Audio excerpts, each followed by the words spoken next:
John Vogel with the Brawl Network. I'm sitting here with Mike Boykin, defensive lineman out of North Alabama. You doing all right today, Mike? I'm doing good. I'm doing good. Awesome, dude. So you got an interesting bit of a history, and that's why I wanted to get a chance to talk to you, is because there's a lot of confusion about how you went from being a very highly sought after recruit coming out of high school to North Alabama. And so I think that's the first question a lot of people have. You were recruited by a bunch of different people: Clemson, Alabama, Auburn, pretty much any SEC school went after you. Tell us a little bit about that experience and, that entire recruiting cycle leading up into college. Well, what happened with my high school career was I committed to the University of Louisville out of high school. My test scores ended up getting flagged. I'm not sure. I'm not real sure why. We couldn't figure out why. I knew my test scores was high enough to get in Louisville, but because they wouldn't release them, I had to go to a junior college. And so I went to a junior college for 2 years, and then my freshman year, I played. Sophomore year, I redshirted, so I would have 3 years at my D1 school. And then in 2018, I went and played at the University of Louisville.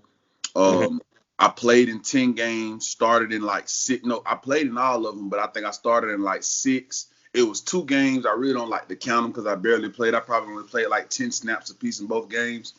But 6 of those games at Louisville in 2018 came as a starter. And what happened at Louisville was we went 2-10. It was pretty bad. Like Lamar had left, and we just wasn't a good team that next year. And so the entire staff got fired like within 2 games before the season ended. And that was the staff that had always recruited me to get to Louisville. So, they left, and then a new staff came in, App State, and they do a good job. That's a good staff. But the defensive scheme didn't really fit my play style. It's kind of a 3-man front, kind of a move left, move right. And, it's just, it's a good system and all, but it just don't fit my play style and what I like to do. So I transferred to Tennessee State. And I got to Tennessee State and thought that was going to be it. But what happened at Tennessee State was I was getting calls from FBS Division I schools, and they was just like, well, man, as a grad transfer, you can go anywhere, and they were just like, you do a real good job at Tennessee State. You put up some good film and have some good grades, you'll be able to transfer back to the FBS. And so that was my plan, even though I felt like, okay, that's a lot of moving. But if I got the opportunity to go back and be in the FBS around some higher competition and better competition, that's what I want to do. And so I graduated from Tennessee State. I played 4 games there, but COVID had its way. Like I wasn't able to go to D1 school. They sent everybody home. And so North Alabama was kind of like it ended up being a good situation. It was kind of like my last minute, last resort, like type thing. So that's that's pretty much what happened with my career in college. That makes a lot of sense. And that was something normally when people see movement like that, they think character issues. And that's not the case. And I think that's really important to point out. So you left Louisville after Petrino and the system kind of deal. What kind of a system do you think you best fit? I think I fit any kind of NFL. I felt like the staff that came in at App State, I think that system wins games, but I don't really feel like up front for D linemen. I just don't think that that's a real like NFL system because no NFL teams run that defense. So that's I think more of a 4-3, 3-4. Anywhere up front where you would need me to nose guard, 3 technique. And I feel like I can get it done. It don't matter where you put me. I know I can do it. So. Right. Okay. So what school do you think that you went to out of the 3 that I guess you could count the 4 if you wanted to talk about the junior college. Which school best prepared you for what you're going to be trying to do here in the NFL? The best schools, I'll probably say like I learned the most. I think North Alabama was the school where I was at. I think I was at my full best, like complete player at North Alabama. But I think I learned the most at Louisville just because I learned everything about, D-line, the first gaps and movement and pulls. Like I think I learned how to read offenses better at the University of Louisville than I did anywhere else. That makes sense. So let's get into your game a little bit. Okay. What do you think is your biggest strength when you're on the field? What is the thing that you're going to hang your hat on? I think I'm gonna surprise a lot of people with the amount of different positions that I know how to play. I think that I'm, as far as this draft, when I look at some of the other D linemen, it's a bunch of good D linemen, but I think I might be one of the only few guys with my height and my size that can do what I can do at multiple different positions. I think that's a big strength of mine, being able to be dominant on the inside and then be able to go out on the outside and pass rush, be able to just bring different aspects and different packages to the game. And I think I present all of that. I think that's my biggest strength on the field, being able to do a bunch of different things. What's your favorite move? Favorite move? Speed to power. Speed to power. Yeah, speed to power. Kind of like when you get their foot off balance a little bit and they think you're going to hit them with a move, but then you just go right through them. Yep. That might be my favorite move for sure. I thought you had a very nasty rip move, honestly. Yeah, that's probably my second. That's probably my second go-to. Dip my arm under. So if you're going into a rep, do you generally have a plan for what you're going to do? I think it depends on the lineman. I pretty much try to gather what I'm gonna do before I do it, but I think it just all depends on where I'm lined up. It's certain things that I like to do when I'm lined up on the left side. It's certain things I like to do when I'm lined up on the right side. When I'm rushing the edge, it's certain stuff I like to do, and obviously I would do some things different on the edge than what I'm gonna do on the inside. The inside is kind of, I think, more quickness, more sudden. You got to be able to get off the line quicker. I think you can kind of be a little more creative on the outside when you pass rushing for sure. What are you working to improve on the most as you prepare for the draft?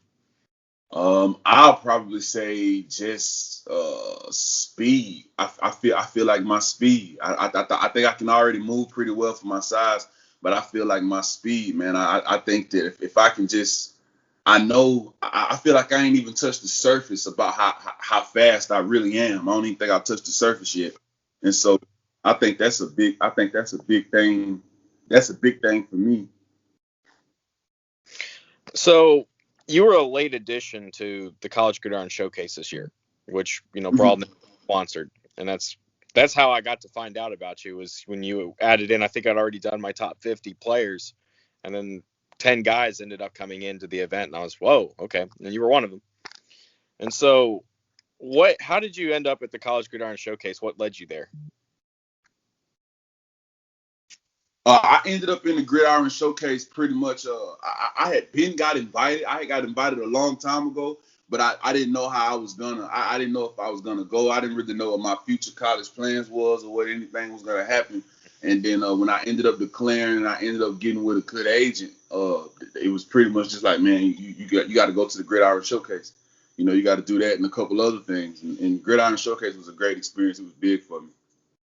And especially this year because of the limitations that have been due to COVID with all the All-Star games this year. And so I think that was helpful. I was where when you had initially messaged me on Twitter, which I'm going to bring up this story because it's a good one, because you said, hey, I'm not on your top 300 list. You might have to redo it. Yeah. So I like the way that you approached me with that, and you weren't all, because I got, there's a couple guys that cussed me out. I won't say names, but they were mad. They cussed you out. I'm like, I'm not the NFL, dude. Like, chill out. Yeah. But no, you kind of have that calm, collected composure, and I think that was another thing that people were really impressed with down there. So I was really glad that you got down there and the opportunity to be at that event and to do what you did and show what you could do. Absolutely. So I think strength is your biggest asset. I think Absolutely. that's the biggest part of your game. That's the thing that stands out the most on tape. And one of the things I wanted to ask you about was, I noticed against Liberty this year, Liberty gave you a little bit of a fit at times. It was real tough. They were real physical. And unlike the rest of the tape that I watched, it was like that was the one game I saw that you were kind of out of position a lot on those plays. What was Liberty doing that kind of confused you, and what did you learn from that game? Liberty came out and did, they work real good with their double teams. They work real good with their movement. They offensive line did a real good job. The thing about me, I never make any excuses. I look back on some plays that I like, but then again, it was a lot of clips I looked at. I'm like, bro, that's not me. And so I just think that, Coach Freeze and them, they did a real good job on the O-line that week. And the good thing about it was, I told myself, I was like, you got an opportunity to go back on the field and never let that happen again. And then you're going to play another FBS opponent that's probably not as good as Liberty, but, it's another FBS opponent. So you'll be able to, go out there and show yourself and prove yourself again. So that was my biggest thing. That I thought they. Southern Mississippi was the next game after that. It was Jacksonville State was the next game after that, and I played really well that game. And then Southern Miss was after that. No, because Southern Miss, you just exploded the first quarter, and you were everywhere.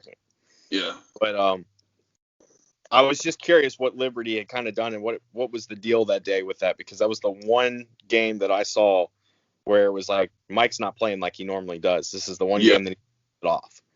Sure. Yeah, for sure. That out of my whole college career, I don't just have a bunch of games that I look back and I say, man, but that's probably the only game that I just say it's some film out there that I just do not like.